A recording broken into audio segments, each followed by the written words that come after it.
You don't want to flood people with information, but at the same time, you want to deliver the right information at the right time so that we can all be better at making risk-based decisions. This is a Security Weekly production. Security Weekly is a resource of Cyber Risk Alliance.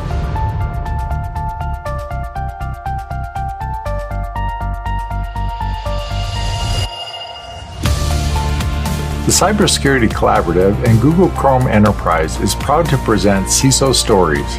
Each week, CISO Stories takes a deep dive on security leadership with one of the contributors to my latest book, the #1 best-selling CISO Compass, Navigating Cybersecurity Leadership Challenges with Insights from Pioneers, as well as from other top CISOs and cybersecurity thought leaders.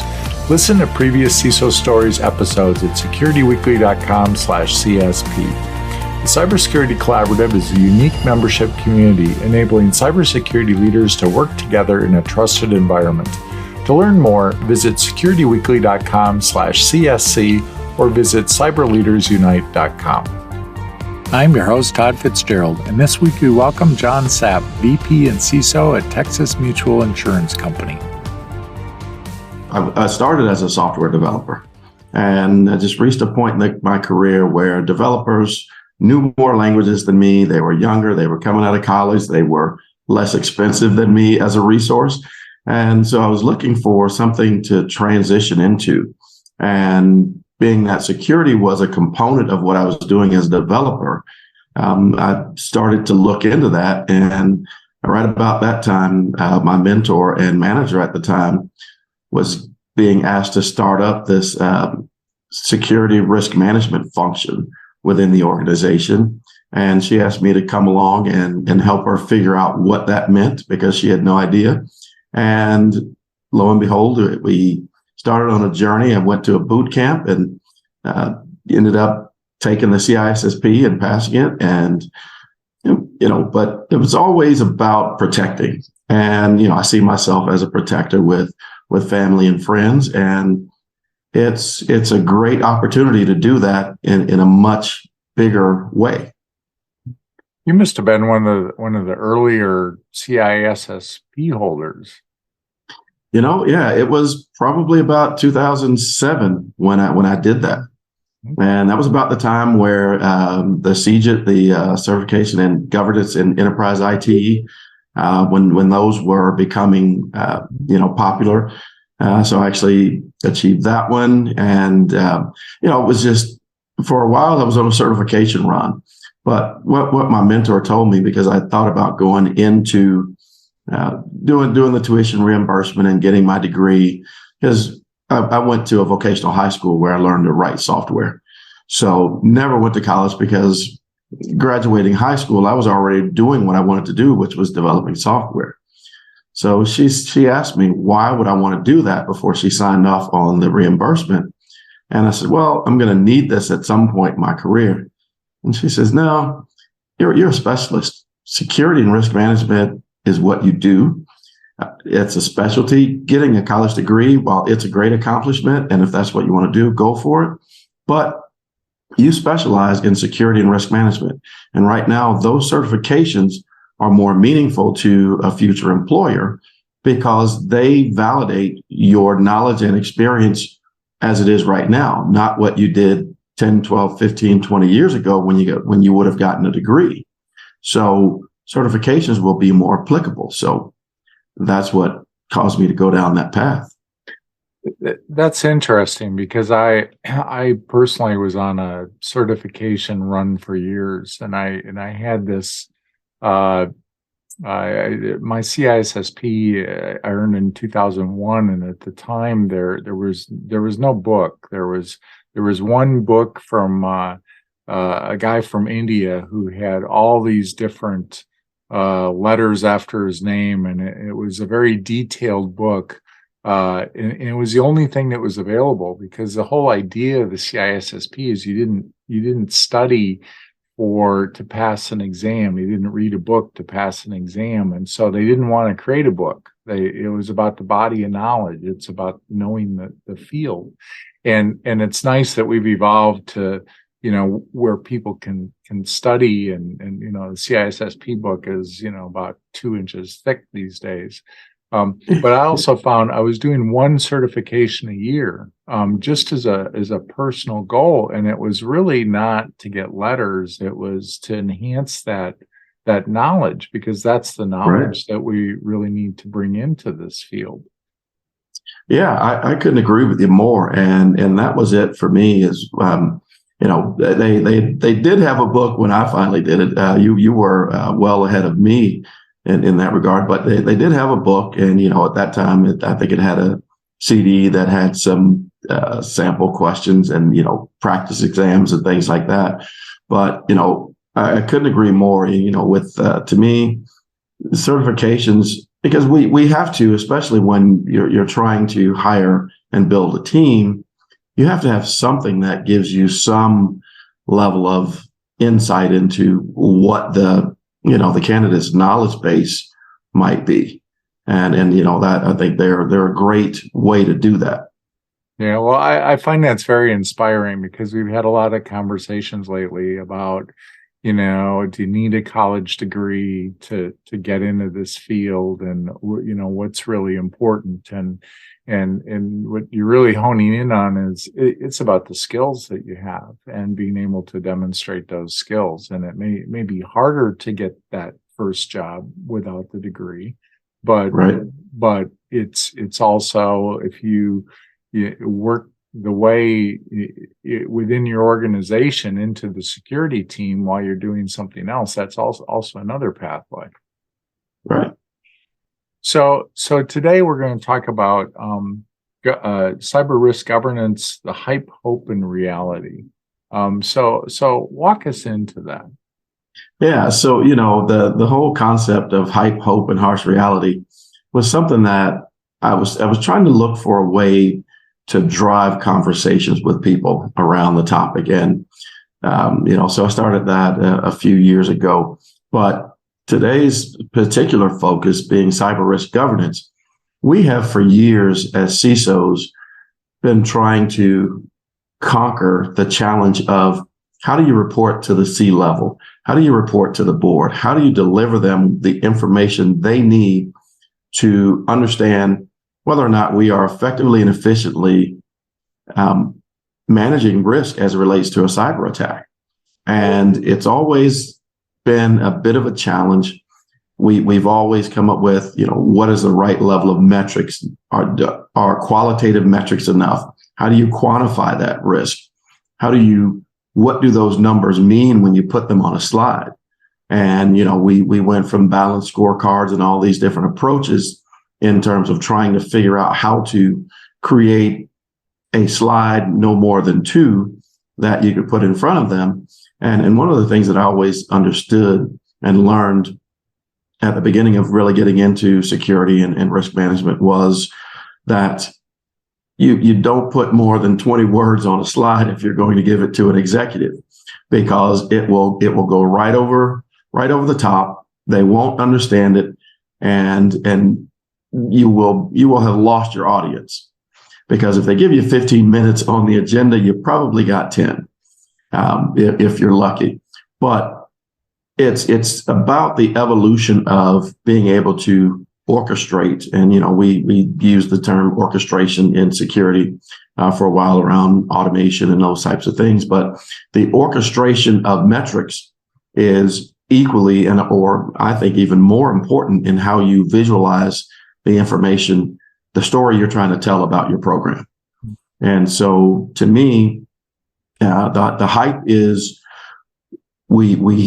there's an app for that, so to speak. There are a number of solutions that are on the market that speak to being able to quantify risk in financial terms and all those things. And, having worked for one of the big 4 consulting firms, built out an offering around trying to do that for clients as part of my role in delivering strategy and risk management to cyber executives. And so there's a lot of hype around that, and being able to, the single pane of glass, if you will. We've all heard that term before, and trying to, folks, vendors saying that they have that. And so then we transition into, okay, now that's all the hype around that. But what is it I hope to get out of any type of a solution like that? I hope to get something that will make it a lot easier for me to be able to build out my reporting, whether it be monthly, quarterly, or semi-annually in a report to the board, and thinking about the audience that I'm trying to deliver that message to. And I hope to be able to do that with three lenses at a fundamental basic level, operationally and technically, the information the set of metrics that help my team know and understand what they should be focused on in terms of the risk to the organization from a cyber attack. And it's really about the tasks and activities that need to be done with regards to remediation and them knowing that they're working on the right things. But then you go up a level, and the IT management level needs to know and have visibility into whether or not their team are working on the right things without micromanaging them and asking them a lot of questions that could end up really frustrating the team. So, whether you're applications development or infrastructure and operations, enterprise architecture, functions like that, you want to know, are we remediating vulnerabilities and the ones that are the greatest risk to the organization from an exploitability standpoint? But so you need a lens that gives you that viewpoint. And then you've got to be able to go up another level. So when it gets to me and my peers and those that I report into or report up to, the C level and the board, it's a different lens because the language is different. Because now it really needs to be in complete business risk context. And that's the harsh reality of what we need to get to.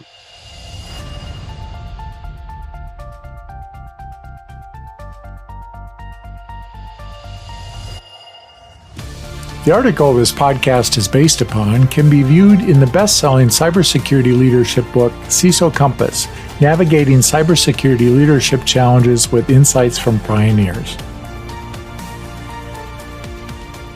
So how do you make that translation between each of those different layers so that you're getting that right level? So, the way I think about it is you have to take, and we've always talked about alignment with the business, right? It's knowing and understanding what's important to the business from the beginning. You start with looking at the enterprise objectives, the initiatives that they have going on, and understand what are the capabilities that we have from a security standpoint to be able to protect those assets. And everything's an asset, whether it's the infrastructure, hardware that we're operating on, the software applications that we're building or that we are using.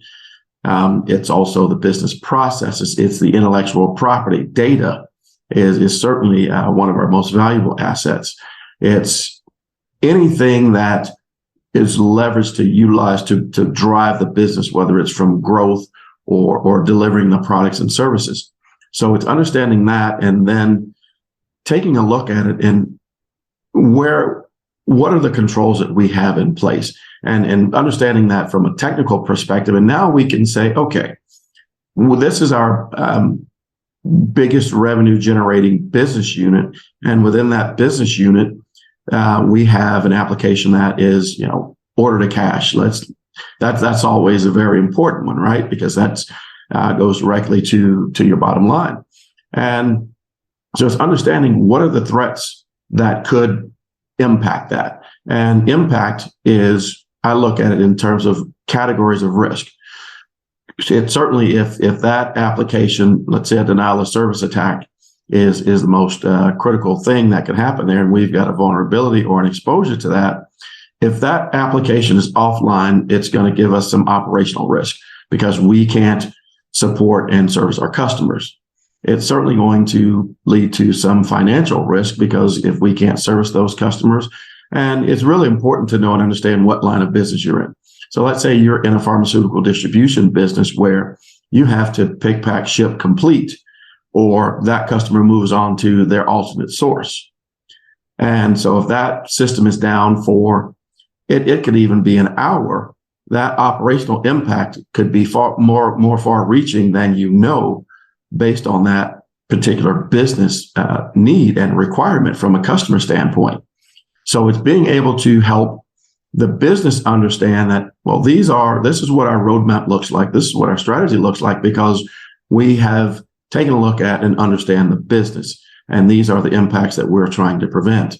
Operational risk, financial risk. It could lead to strategic risk, because let's say if your intellectual property is exposed, let's say you're trying to come to market with a new set of products. So the business understands that, right? They're trying to grow the business. Well, if that intellectual property, all the money that's been spent in research and development to build out those new products and come to market with them and achieve that revenue growth, and could be some game-changing technology that you've come up with, let's say that's compromised and stolen in a data breach. Now a counterfeit product comes to market and beats you there. So there's strategic risk there. So being able to draw connect those dots is really how I focus on delivering that to the business and giving them business risk context. Mm-hmm. How do you take the threats and apply that to your business? What sort of threat sources are you seeing out there that have been valuable to say, okay, this is actually a risk to our business? Yeah. So, to me, it all starts with knowing, understanding what you're doing, a threat model, and understanding what are the types of threats that could happen to our business that would impact us in a way that would be significant.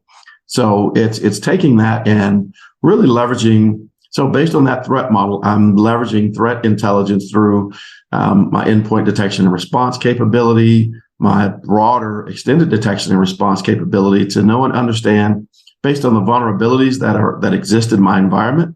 So using all of those security capabilities and technologies that we've deployed in the environment, and really understanding the data that it's presenting to us. And that's where, again, cyber risk governance is knowing and understanding. It's having visibility.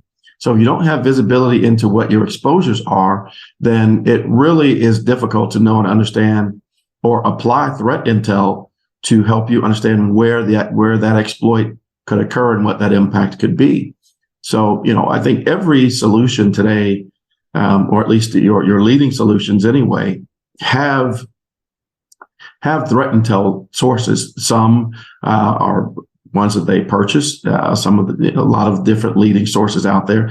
Some organizations actually, create their own threat intel because they have incident response type lines of business where they are investigating breaches or they're discovering, doing research on different attacks based off of some of the vulnerabilities that are discovered. It's taking a look at, the crowdsourcing, things, where there's crowdsourcing around, trying to find bugs in software or trying to find open doors, if you will, in environments and leveraging that. So a lot of different sources, some conventional, some not so much. So in terms of communicating with the board, where you were talking earlier about quantitative versus qualitative, and we seem to go back and forth on this. And I know there's different approaches for getting in, looking at those different dimensions. Which have you found resonates more with the board and the other C-level executives? So, it's really kind of a delicate balance of both. I think quantitative has a stronger impact because if you can quantify it in some way of financial terms, they all understand that part of the language because they're business people first, whether they are part of your executives, your C-suite, because they're responsible for running and managing the business. The board of directors are responsible for the oversight of ensuring that and, getting insight into how effectively and efficiently is the executive suite running the business. So qualitative, when you're in the audit committee, they always want to see that because it's about the controls you have in place and how effective are those controls in, how well did we do? Do we have any material weaknesses or things like that? So that's where I think the qualitative side of things come in and where it's important. But I think quantitative is a little more impactful because now I can demonstrate to some degree of certainty based on it's only as good as the data I'm able to collect, aggregate, correlate, and normalize so that I'm comparing apples to apples and that I'm basing it on information that I don't generate myself, but that I get from the business in terms of what's the value of the assets that we have and being able to identify what the potential loss would be to a cyber attack based on what our exposure currently is, what types of attacks are being targeted at our industry. And that always seems to resonate very well with the board.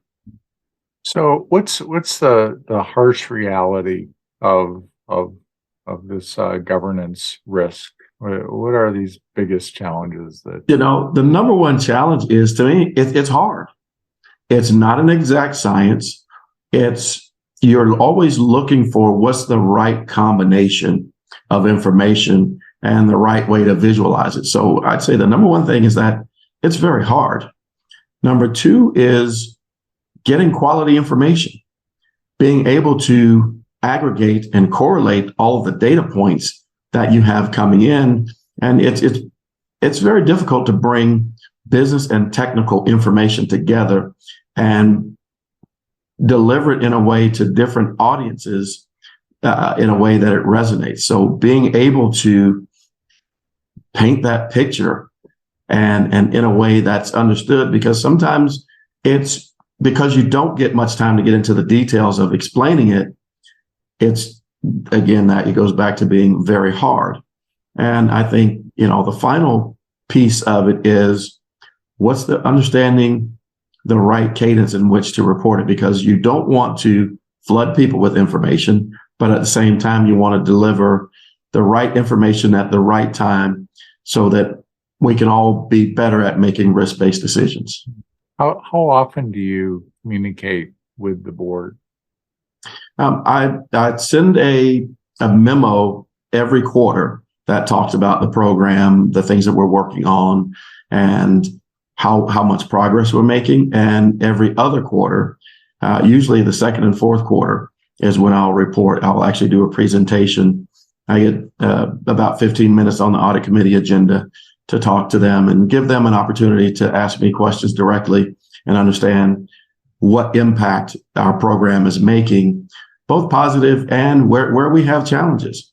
And, the best news you can deliver to them is that we've protected the organization against an attack, or we've reduced our overall cost of protecting the organization. And that could be as simple as reducing the cost of your cyber insurance, which I'm thankful that this last board meeting last month, I was able to report that our cyber insurance was renewed at the highest coverage limit, and our premiums went down about 10%. So, well, that's good. That's going in the right direction. Yeah. So John, this has been great talking to you. I love this topic. It's something that is really the bread and butter for CISOs, and if we don't get this part right, we probably won't be in that seat too long. That's the harsh reality of that. I couldn't have said it better.